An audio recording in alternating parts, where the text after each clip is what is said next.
سارا زندگی گزاری ہے جو ہمارے لیے مشعل راہ ہے. کسی کہنے والے نہیں بلکہ میر تقی میر نے کہا تھا ہم ہوئے قدم ہوئے میر ہوئے سب ان کے زلفوں کے اسیر ہوئے. اب ذرا ملاحظہ کرتے چلے جائیں کہ نکاح کیا ہے, شادی کی برکتیں کتنی ہوتی ہیں. جب ایسا لگتا ہے کہ گھروں میں برکتیں نہیں ہو رہی ہیں, لیکن جیسے کوئی بہو کو لاتا ہے اور بہو کے پیر کو دھل کر کے جب پانی کا چھڑکاؤ کرتا ہے تو گھروں میں برکتوں کا نزول ہونے لگتا ہے. اے میرے بھائی, اس رواج کو جو قدیم رواج ہے لوگ اس کو فراموش کرتے چلے جا رہے ہیں. آج یہ دیکھا جا رہا ہے تحریک بیداری کانفرنس جو پورے ہندوستان اور بہار اور اڑیسہ میں لوگ اسی نقطۂ نظر سے قائم کرنے کی کوشش کر رہے ہیں. جگہ جگہ یہ کہا جا رہا ہے ڈی جے بند کرو, جگہ جگہ یہ کہا جا رہا ہے سنت رسول کے مطابق شادی کرو, شادی کو عام کیا جائے. حد تو یہ ہے کہ آج جو ہمارے اغیار ہیں لوگ مسجدوں سے شادی کر رہے ہیں. کیا کل مسجد نبی میں شادی نہیں ہوئی؟ کیا مدینہ کے بہاروں میں شادی نہیں ہو رہی؟ ہوئی شادی, لیکن سنت رسول کے مطابق بھی. آج بھی اگر کوئی باپ بغیر جہیز لیے ہوئے اپنی لخت جگر کی شادی سنت رسول کے مطابق کرتا ہے تو میرا دعویٰ ہے کہ وہ کبھی اکھاڑ میں برکتوں سے خالی نہیں ہو سکتا. سبحان اللہ سبحان اللہ سبحان اللہ. آپ ماتھے کی نگاہوں سے دیکھ رہے ہیں شادی ہے اور شادی کی اہمیت ہے. یاد رکھیے سیدہ فاطمہ حنیفہ منیفہ رضی اللہ تعالیٰ عنہ کی جو شادی ہوئی ہے, اللہ کی عزت کی قسم, زمین کے اوپر آسمان کے نیچے ایک ایسی بھی شادی گزری ہے. مورخ لکھتا ہے کہ جب سیدہ فاطمہ کی شادی ہوئی تھی تو میرے آقا نے کیا دیا تھا, کیا دیا تھا؟ وہی کھجور کے چھال کے ڈبے, تو گھڑے بھی مٹی کے تھے, لیکن واہ ہرے جو مالک جنت ہو, جو مالک جنت ہو ٹوٹی چٹائی اپنی بیٹی کو دے دے, تو مٹکے گھڑے کے دے دے, کھجور کے چھال کے گدے دے دے, لیکن ایسے مالک جنت کہ جب یہاں اشارہ کر دے تو ان کو جنت کی بشارت مل جائے, اور جب کل میدان محشر میں ہم گناہگاروں کی اشارت کریں گے تو وہاں بھی جنت کی بشارت ہمیں ملے گی, جنت کی خوشخبری ملے گی. اے لوگوں, یہ سنت رسول ہی نہیں تو کیا ہے؟ شریعت مصطفیٰ کی پیروی کرنے, شریعت مصطفیٰ کی پیروی کرتے رہیے اور نقش قدم مصطفیٰ پر چلتے رہیے. اگر آپ سرکار دو عالم صلی اللہ تعالیٰ علیہ وسلم کے اسوہ حسنہ پر عمل کریں گے تو یہاں بھی کامیاب رہیں گے, کل قبر میں جائیں گے تو وہاں بھی کامیاب رہیں گے, کل میدان محشر میں جائیں گے وہاں بھی کامیاب رہیں گے. اعلیٰ حضرت فرماتے ہیں تو عزت دی ہے خدا نے دامن محبوب کو, جرم کھلتے جائیں گے اور چھپاتے جائیں گے, حشر ڈالیں گے ہم پیدائش مولا کے دھوم, مثل فارس نزد کے قلعے گراتے جائیں گے, خاک ہو جائے تو جل کر مگر ہم تو رضا, دم میں جب تک دم ہے ذکر ان کا سناتے جائیں گے. سبحان اللہ سبحان اللہ. رات آقا دو جہاں صلی اللہ تعالیٰ علیہ وسلم کی بھی شادی ہوئی, حضرت عائشہ سے شادی کیا.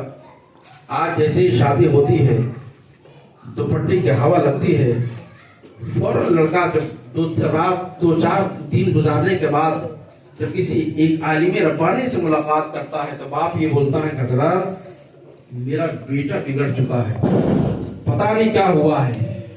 20 سال کی زندگی گزری اس کے سامنے, بیٹا بگڑا نہیں, جیسے ہی شادی ہوتی ہے بیٹا بگڑ جاتا ہے.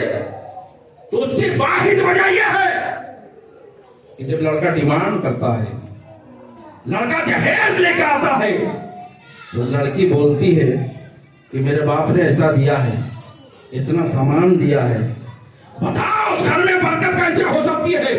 برکت نہیں ہوگی, حرکت ہی ہوگی اور بیٹا لامحالہ بگڑے گا. مبارکباد پیش کرتے ہیں اس کھٹڑو بہار کے تمام مسلمانوں کو جو شادی تو کرتے ہیں لیکن جہیز نہیں لیتے ہیں, اور سنت رسول کے مطابق یہ شادی کی پہلی تاریخ ہے اور اس سے پہلے بھی لوگوں نے کیا ہوگا. لیکن یاد رکھیے اگر اسی طریقے سے آپ کا عمل رہا تو نہ کبھی کوئی جھگڑا ہوگا, نہ کبھی کوئی جنگ, نہ کبھی کوئی فساد گھر میں ہوگا.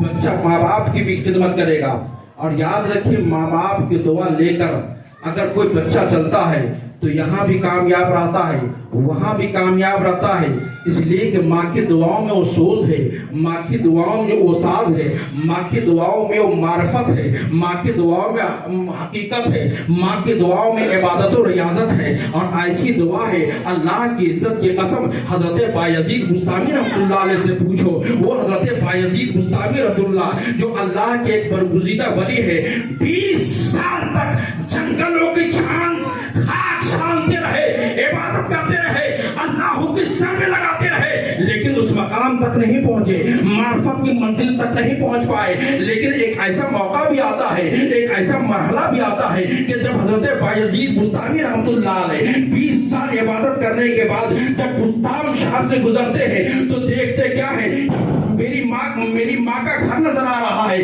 کہیں ایسا نہ ہو کہ میری ماں جگی ہوگی۔ حضرت بایزید بستامی رحمۃ اللہ علیہ رات کی تاریکی میں، رات کے سناٹے میں جاتے ہیں، لیکن انہوں نے یہ سوچ کر جگایا نہیں کہ کہیں ایسا نہ ہو کہ ماں کو تکلیف ہو جائے، کہیں ایسا نہ ہو کہ ماں کو اذیت پہنچ جائے، کہیں ایسا نہ ہو کہ ماں کو کوئی تکلیف ہو جائے۔ آپ اٹھاتے نہیں ہیں، بلکہ جب تہجد کا وقت ہوتا ہے، جب کچھ پانی کی قطرے جب ٹپکنے لگتے ہیں، نالیوں سے آنے لگتے ہیں، ماں بیٹے نے سوچا، حضرت بایزید بستامی نے سوچا کہ شاید تہجد کے وقت میری ماں اٹھی ہوگی، دروازے کو نوک کیا ہے، لیکن اگر بیٹا کوئی اگر ولی کامل تھا تو ماں بھی کوئی ایسے ویسی نہیں تھی، بلکہ ماں بھی ولیہ تھی۔ ماں نے کہا کون؟ جب دروازے کو نوک کیا جاتا ہے تو ماں نے کہا کون؟ تم بایزید بستامی ہو، اتنا کہنا تھا، دروازہ کھول دیا جاتا ہے۔ جیسے ہی بایزید بستامی نے قدم رکھا، روتے دھوتے ہوئے ماں کے قدموں کو چومتے ہیں، ہاتھوں کو چوم لیتے ہیں، اے میری ماں، اے میری والدہ محترمہ، یہ تو بتائیے 20 سال تک اللہ کے سر میں لگاتا رہا، میں جنگلوں میں رہا، پہاڑ کے کھو میں رہا، لیکن معرفت کی منزل طے نہیں کر پایا۔ کیا وجہ ہے؟ کیا ریزن ہے؟ کیا مجھ میں کمی ہے؟ کیا آپ میں کمی ہے؟ اتنا کہنا تھا کہ حضرت بایزید بستامی رحمت اللہ علیہ کی والدہ محترمہ نے آنچل کو اٹھایا ہے، اٹھانے کے بعد دعا کی ہے، جیسے ہی دعا کی ہے، دعا باب اجابت سے ٹکراتی ہے، جو 20 سال کی عبادت کر نہیں پائی ہے، ایک آن میں دعا قبول ہو جائے۔ سبحان اللہ، سبحان اللہ۔ یہ ماں کی دعاؤں کا اثر ہے۔ تو جب ماں عابدہ زاہدہ ہوتی ہے تو اسی کا بیٹا مفتی اعظم پیدا ہوتا ہے۔ جب ماں شبزندہ دار ہوتی ہے اسی کا بیٹا اعلیٰ حضرت پیدا ہوتا ہے۔ جب ماں جب عابدہ زاہدہ ہوتی ہے تو اسی کا بیٹا غوث اعظم پیدا ہوتا ہے۔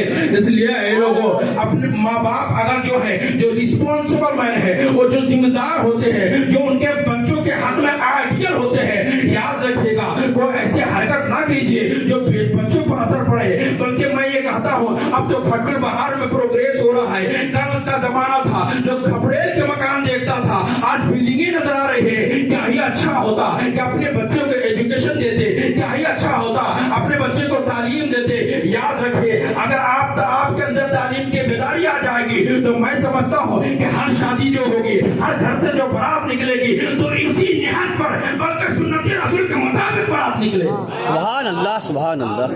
اس لیے رسول کریم صلی اللہ تعالیٰ علیہ وسلم کو اسوہ حسنہ پر چلنے کی کوشش کا میں مبارکبادی پیش کرتا ہوں ان کے تمام بھائیوں کو، اور خصوصی طور پر ان کے والد محترم حاجی تابی صاحب کو۔